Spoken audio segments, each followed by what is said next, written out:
Born to Annoy, From Rebel to Revolutionary, Chapter 10, Labour's Achievements.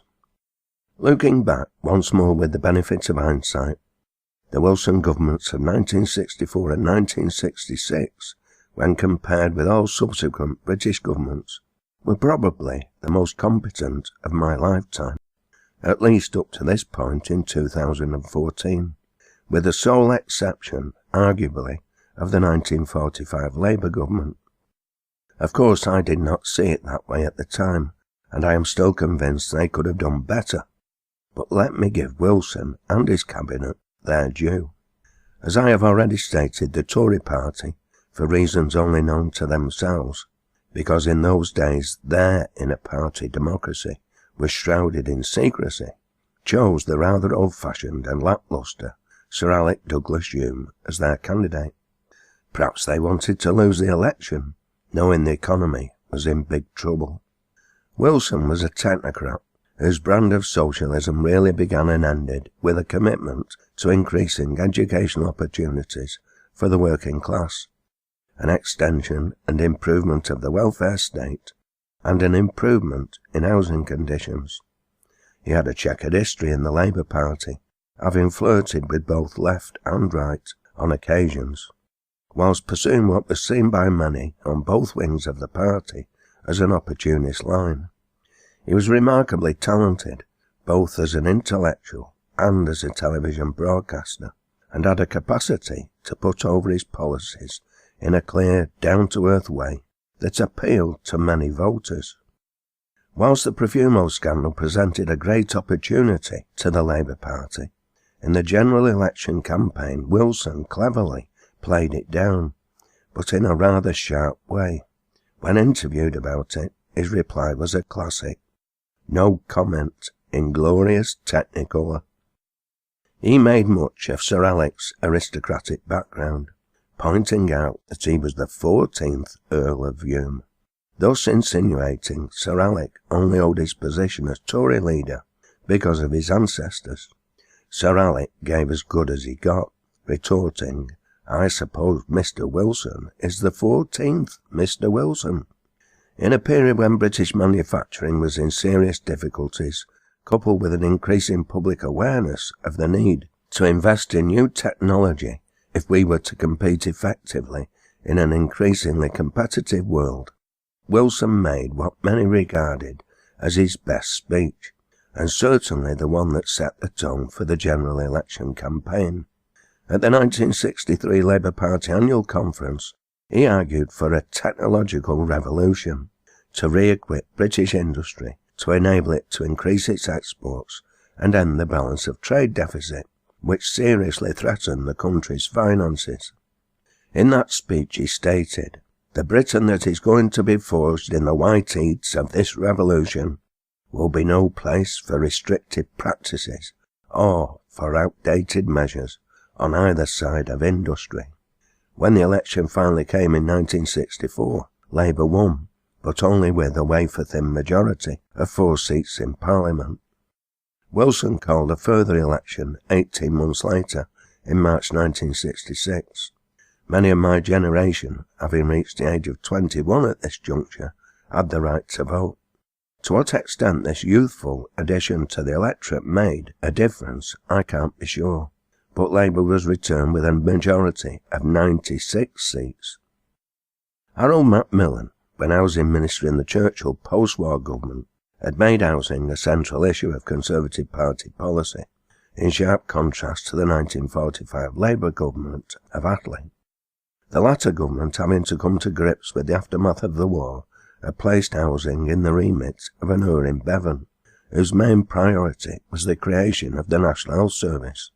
In pursuit of this latter worthwhile and groundbreaking objective, Bevan faced stiff and unprincipled opposition, both from the Tory party and a large and very influential section of GPs, more interested in their positions of privilege than the people's health needs, the fight against endemic disease, and the high rates of infant mortality prevailing amongst the working class. Macmillan had a commitment to build 300,000 new homes a year, over a third of them council houses, and met his targets. Thanks to their organisation in trade unions, workers' living standards were slowly improving, and, thanks to the working class's development of building societies during the previous century, an increasing number were able to afford to buy their own homes. Wilson set out to beat the Tory record. Thus, Labour committed itself to building 500,000 new homes a year, and although this target proved beyond the construction industry's capacity, they did oversee the construction of significantly more houses between 1964 and 1970 than the Tory government had managed in the last 6 years of their term in office. In the social services generally, and in terms of legislation liberalising some of the most backward, and I have to say Christian-inspired laws, they also made significant strides through the means of private members' bills in the main, but supported by the liberal-minded Home Secretary, Roy Jenkins, who ensured time for proper parliamentary debate. The following acts passed into law between 1964 and 1970, and all of them were to have profound and beneficial effects. In 1965, the Commons Registration Act provided for the registration of all commons and village greens, whilst the Countryside Act of 1968 enabled local authorities to provide facilities for enjoyment of such lands to which the public has access. These measures were an important safeguard against the further theft of land rights which had begun with the Enclosure Acts of the 18th and 19th centuries. A number of bills put forward by Cooperative Party MPs became law, and provided the basis for the consumer rights legislation now taken for granted by the shoppers of today. In 1968, the Trade Descriptions Act, the Shoppers' Charter as it became known, was enacted, and the same year witnessed the passing of a Farm and Garden Chemicals Bill. The Clean Air Act was another Cooperative Party-sponsored measure, and this had a fantastically beneficial effect on town and city dwellers. I still have memories of the filthy, cloying, lung-choking smogs that often greeted me on leaving work on cold November nights. Dodging ghostly apparitions looming out of the dark, clutching handkerchiefs to their noses, blackened by the damp, horrible mixture of water and coal smoke residue floating in the foggy atmosphere, and not being able to see more than 12 inches in front of your nose, were common winter experiences. The Clean Air Act ended all that virtually overnight, and thousands of elderly people lived many years longer as a result, and millions of people's lives were dramatically improved. Incidentally, one of Manchester's adopted sons, the Glaswegian, Robert Angus Smith, who had studied chemistry in Germany, gaining a PhD in 1841, and subsequently worked at the Royal Manchester Institution as an independent analytical chemist, was the first to show the disastrous impact of the smoke produced by the city's factory chimneys on buildings, human health, flora and fauna, and the environment generally. In his book, Air and Rain, The Beginnings of a Chemical Climatology, published in 1872, he explained the chemistry of atmospheric precipitation, in which he was the first person to use the term acid rain. As a result of his work, the first desulfurizing equipment for factory chimneys was developed shortly afterwards. However, the fitting of such equipment was against the inclinations of the capitalist manufacturers. They viewed it as a cost, just as they viewed their workers' wages as a cost, and costs were something to cut, not increase. They had already hit upon a simpler and cheaper method of dealing with this problem of pollution. The prevalent winds in our area are southwesterly, so they abandoned the city altogether and moved to residences on its southerly rural outskirts. Thus, although the science was well known, it was a century before the problem was finally solved by ending the burning of coal altogether in urban environments. A bill removing restrictions on off-licences and a bill to promote agricultural cooperatives became law in 1967. The latter bill initiated a scheme administered by a new Central Council for Agriculture and horticultural cooperation, with a budget to organise and promote cooperation with agriculture and horticulture.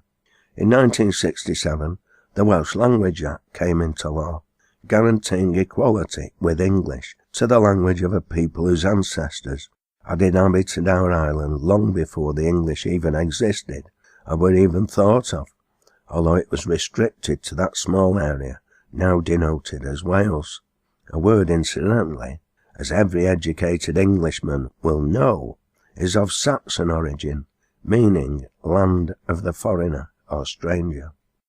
Sorry, dear reader, I didn't mean at this stage to don the critical mantle of my Irish ancestors, but the English did effectively destroy the language of my forebears through a policy of cultural genocide, and I find that disgusting. However, the Welsh language is now safe and flourishing, which I find very positive, not least because it annoys a lot of my English fellows. The Race Relations Act, first carried into law by the Macmillan government, was extended and substantially strengthened in 1968, and in 1970 the Chronically Sick and Disabled Persons Act became law. This soon proved to be a groundbreaking measure.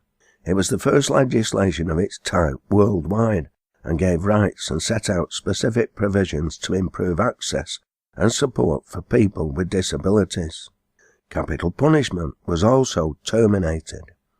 The growth of a new wave of the women's movement since the suffragettes agitating for equal rights, not least for equal pay for work of equal value, and against the antiquated abortion laws began to be recognised.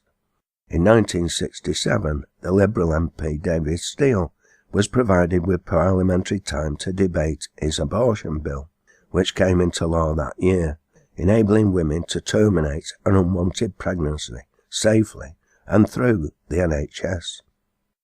This repealed the 1801 legislation, enacted by an ignorant, male and virtually self-elected parliament, after debates dominated by representatives and adherents to the Church of England, an act which again confirmed Disraeli's view on two nations, subject to different laws, for the daughters and wives of the rich and powerful, including those of hypocritical bishops, could always find medical help to terminate unwanted pregnancies, and often did so. The daughters and wives of the labouring poor, on the other hand, were forced to seek the services of unqualified backstreet abortionists. As a result, thousands of good women died, sacrificed on the altar of a religion supposedly based on love and charity, and treating one's neighbour as oneself. Important liberalisation of the divorce laws was enacted, again despite the huffing and puffing of the churches, making it easier for women to abandon inadequate husbands and escape unhappy and often violent marriages. It is rather ironic that the Church of England, a body largely invented by Henry VIII to provide him with the right to divorce, has played such a negative role over the centuries on this subject. Yet more proof of Disraeli's treatise on the question of two nations. Despite the opposition of the Church, partners were guaranteed an equal share of household assets following divorce, via the Matrimonial Proceedings and Property Act of 1970. Thus the Church's insistence that women and their children were merely the chattels and property of their husbands and fathers, and wives had a duty to cherish and obey, irrespective of their husband's behaviour, was now being seriously challenged. Children's rights were also beginning to be taken seriously. The same Act made provision for the welfare of children whose parents were about to divorce or to be judicially separated. The courts were granted powers to order financial provision for children in the form of maintenance payments to be made by either parent. Preceding this, in 1967, the Labour government had also abolished the practice of exporting unwanted children to the colonies, and in particular to Australia. In 1970, the Equal Pay Act came into law, following important campaigns and sometimes strikes on the issue by working women, particularly those employed in motor and other manufacturing industries. At the same time, employers began to investigate ways to escape their responsibilities under this legislation, and all too often have succeeded. Even now, women are not that much further forward on this fundamental question of equal pay for work of equal value. Shame on us men. Other measures challenging the Church's authority and teachings were the decriminalisation of sexual acts in private between consenting adult males and the abolition of theatre censorship. Government expenditure was also increased significantly in the fields of sport and the arts. Last but not least, Britain began to take on board international obligations it had neglected over the years. A new Ministry of Overseas Development was established, perhaps the most positive result being the introduction of interest-free loans for the poorest countries. Countries that had once been relatively well off, but which had been plundered during the years of empire. All these examples of legislation were both liberating and empowering, and have improved the functioning of our society. Labour social policies during these years also managed to achieve a significant, much-needed and welcome shift in the transfer of wealth between rich and poor. The Tory, Disraeli, I am sure would have been impressed, unlike his recent successors, who have reversed this trend with a vengeance. As the historian A.J. Davis stated in his work To Build a New Jerusalem, the British Labour movement from the 1880s to the 1990s, the net effect of Labour's financial policies was indeed to make the rich poorer and the poor richer. If every government since those years had achieved the same transfer of wealth between those with abundance and those with least, Britain would undoubtedly be in a far healthier state today, and David Cameron would not be wringing his hands and muttering "broken society" whenever he loses his cool. With all these positive developments taking place, you, dear reader, will no doubt be asking, why on earth did you choose this point in your life to become a communist? There were, of course, a number of reasons. I would be boring if I listed them all. One of them was a simple reaction to other people's views, fueled by my naturally rebellious spirit and aggravated by my frustration with the Labour Party's economic policies and my growing interest in the international political situation.